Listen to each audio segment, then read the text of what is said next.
In physics, a virtual particle is an explanatory conceptual entity that is found in mathematical calculations about quantum field theory. It refers to mathematical terms that have some appearance of representing particles inside a subatomic process, such as a collision. Virtual particles, however, do not appear directly amongst the observable and detectable input and output quantities of those calculations, which refer only to actual, as distinct from virtual, particles. Virtual particle terms represent particles that are said to be off-mass shell. For example, they can progress backwards in time, or travel faster than light. That is to say, when looked at individually, they appear to be able to violate basic laws of physics. Regular particles of course never do so. On the other hand, any particle that is actually observed never precisely satisfies the conditions theoretically imposed on regular particles.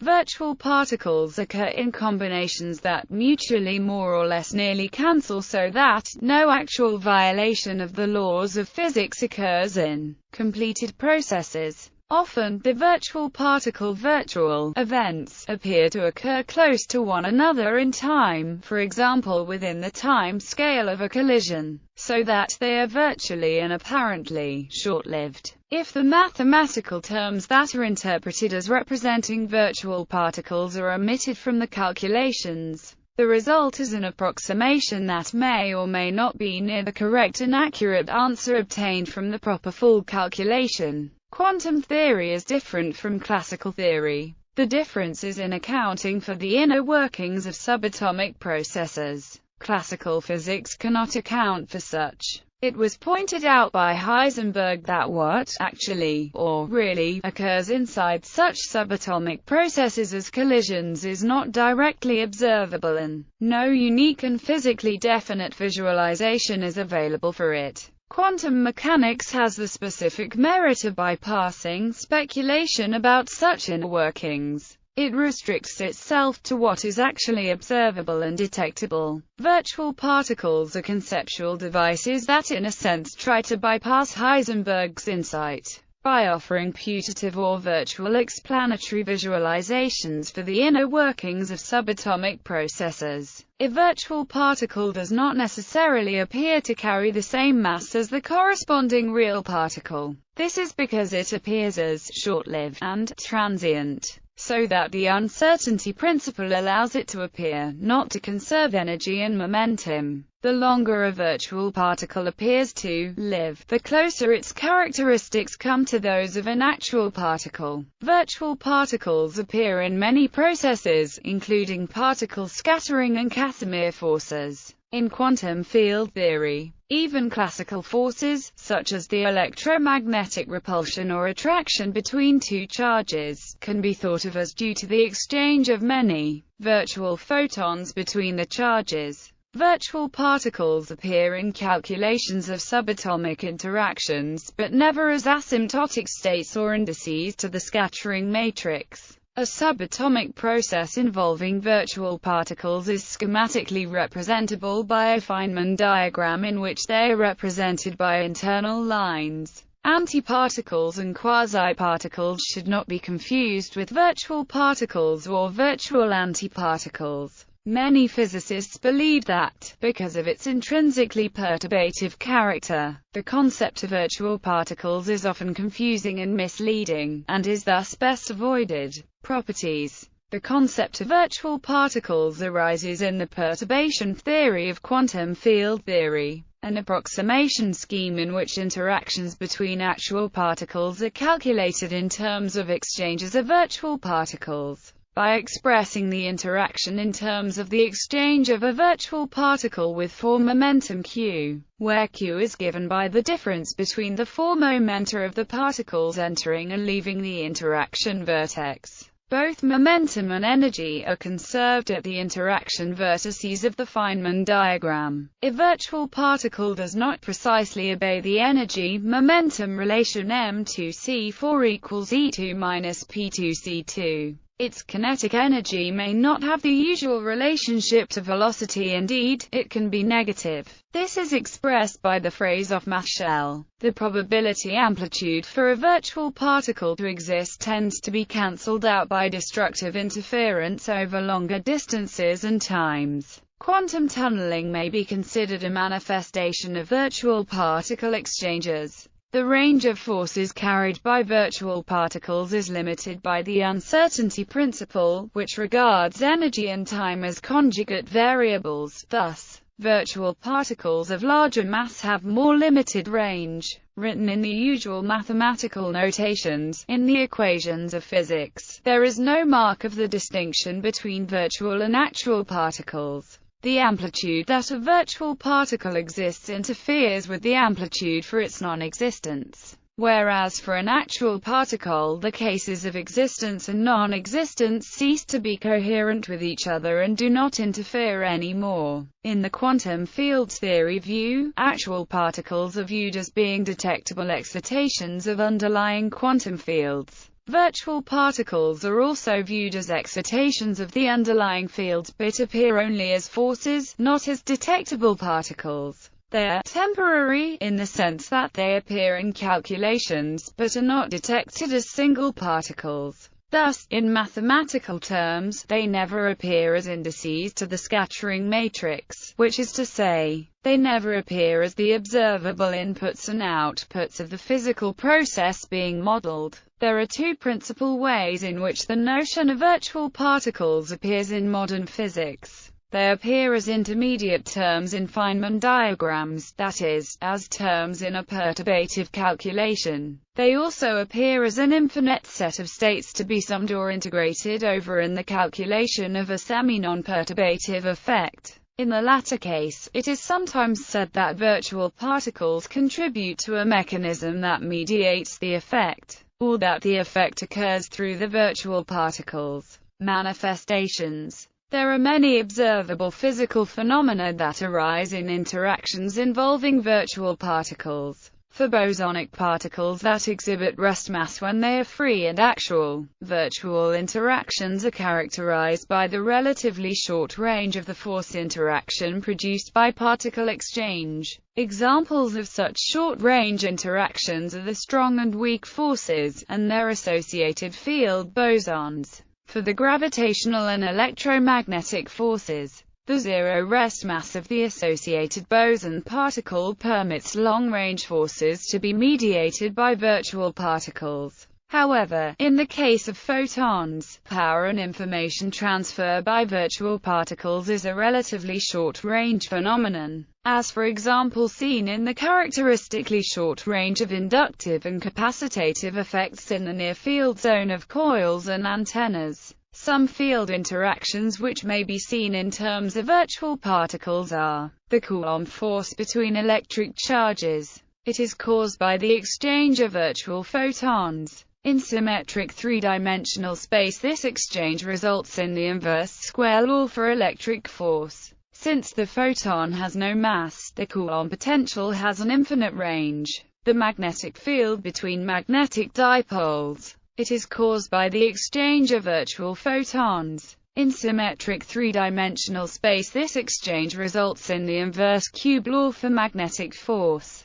Since the photon has no mass, the magnetic potential has an infinite range. Electromagnetic induction. This phenomenon transfers energy to and from the magnetic coil via a changing magnetic field. The strong nuclear force between quarks is the result of interaction of virtual gluons. The residual of this force outside of quark triplets holds neutrons and protons together in nuclei, and is due to virtual mesons such as the pi meson and rho meson. The weak nuclear force, it is the result of exchange by virtual W and Z bosons. The spontaneous emission of a photon during the decay of an excited atom or excited nucleus. Such a decay is prohibited by ordinary quantum mechanics, and requires the quantization of the electromagnetic field for its explanation. The Casimir effect, where the ground state of the quantized electromagnetic field causes attraction between a pair of electrically neutral metal plates. the van der Waals force, which is partly due to the Casimir effect between two atoms, Lamb shift of positions of atomic levels. Much of the so-called near field of radio antennas, where the magnetic and electric effects of the changing current in the antenna wire and the charge effects of the wire's capacitive charge may be important contributors to the total M field close to the source,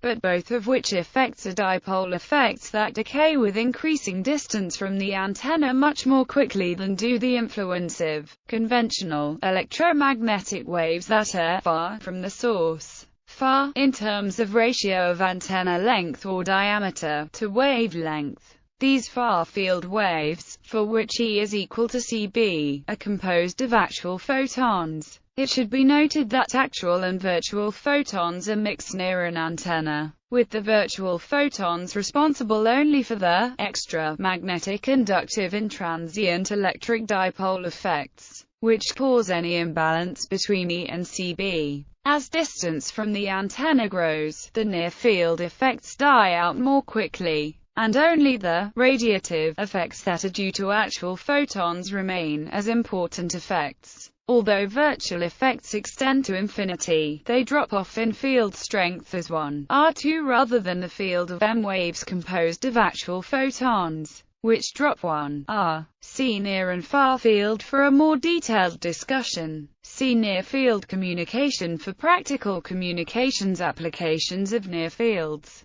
Most of these have analogous effects in solid-state physics. Indeed, one can often gain a better intuitive understanding by examining these cases. In semiconductors, the roles of electrons, positrons and photons in fields theory are replaced by electrons in the conduction band, holes in the valence band, and phonons or vibrations of the crystal lattice. A virtual particle is in a virtual state where the probability amplitude is not conserved. Examples of macroscopic virtual phonons, photons, and electrons in the case of the tunneling process were presented by Gunter Nitz and Alphonse Stahlhofen. History. Paul Dirac was the first to propose that empty space can be visualized as consisting of a sea of electrons with negative energy, known as the Dirac Sea. The Dirac Sea has a direct analog to the electronic band structure in crystalline solids as described in solid-state physics. Here, particles correspond to conduction electrons, and antiparticles to holes. A variety of interesting phenomena can be attributed to this structure. The development of quantum field theory in the 1930s made it possible to reformulate the Dirac equation in a way that treats the positron as a real particle rather than the absence of a particle, and makes the vacuum the state in which no particles exist instead of an infinite sea of particles. Fineman diagrams. The calculation of scattering amplitudes in theoretical particle physics requires the use of some rather large and complicated integrals over a large number of variables. These integrals do, however, have a regular structure, and may be represented as Fineman diagrams. The appeal of the Fineman diagrams is strong, as it allows for a simple visual presentation of what would otherwise be a rather arcane and abstract formula. In particular, part of the appeal is that the outgoing legs of a Fineman diagram can be associated with actual, on-shell particles. Thus, it is natural to associate the other lines in the diagram with particles as well, called the virtual particles. In mathematical terms, they correspond to the propagators appearing in the diagram. In the image to the right, the solid lines correspond to actual particles, while the dotted line corresponds to a virtual particle carrying momentum k. For example, if the solid lines were to correspond to electrons interacting by means of the electromagnetic interaction, the dotted line would correspond to the exchange of a virtual photon. In the case of interacting nucleons, the dotted line would be a virtual pion. In the case of quarks interacting by means of the strong force, the dotted line would be a virtual gluon, and so on. Virtual particles may be mesons or vector bosons, as in the example above. They may also be fermions. However, in order to preserve quantum numbers, most simple diagrams involving fermion exchange are prohibited. The image to the right shows an allowed diagram, a one-loop diagram. The solid lines correspond to a fermion propagator, the wavy lines to bosons, vacuums. In formal terms, a particle is considered to be an eigenstate of the particle number operator A, where A is the particle annihilation operator and A the particle creation operator. In many cases, the particle number operator does not commute with the Hamiltonian for the system. This implies the number of particles in an area of space is not a well-defined quantity but, like other quantum observables, is represented by a probability distribution. Since these particles do not have a permanent existence, they are called virtual particles or vacuum fluctuations of vacuum energy. In a certain sense, they can be understood to be a manifestation of the time-energy uncertainty principle in a vacuum. An important example of the presence of virtual particles in a vacuum is the Casimir effect. Here, the explanation of the effect requires that the total energy of all of the virtual particles in a vacuum can be added together. Thus, although the virtual particles themselves are not directly observable in the laboratory, they do leave an observable effect.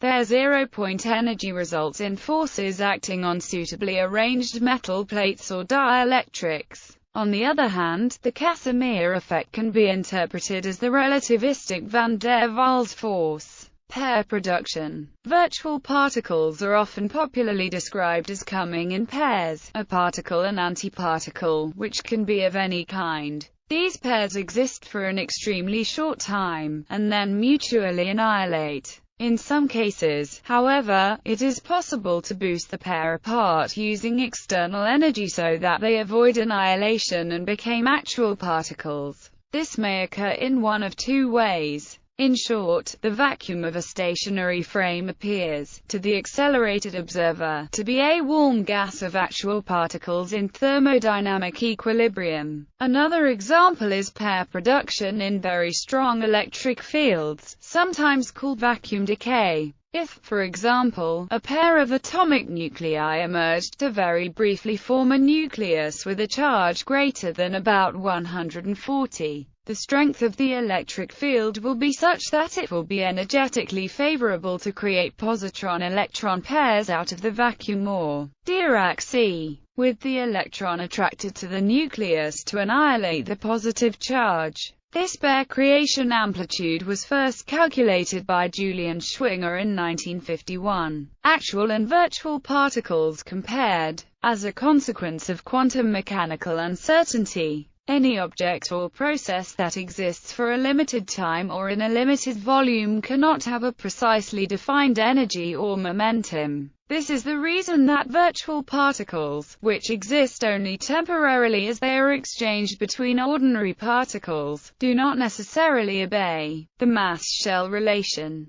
However, the longer a virtual particle exists, the more closely it adheres to the mass-shell relation. A virtual particle that exists for an arbitrarily long time is simply an ordinary particle. However, all particles have a finite lifetime, as they are created and eventually destroyed by some processes. As such, there is no absolute distinction between real and virtual particles. In practice, the lifetime of ordinary particles is far longer than the lifetime of the virtual particles that contribute to processes in particle physics, and as such the distinction is useful to make.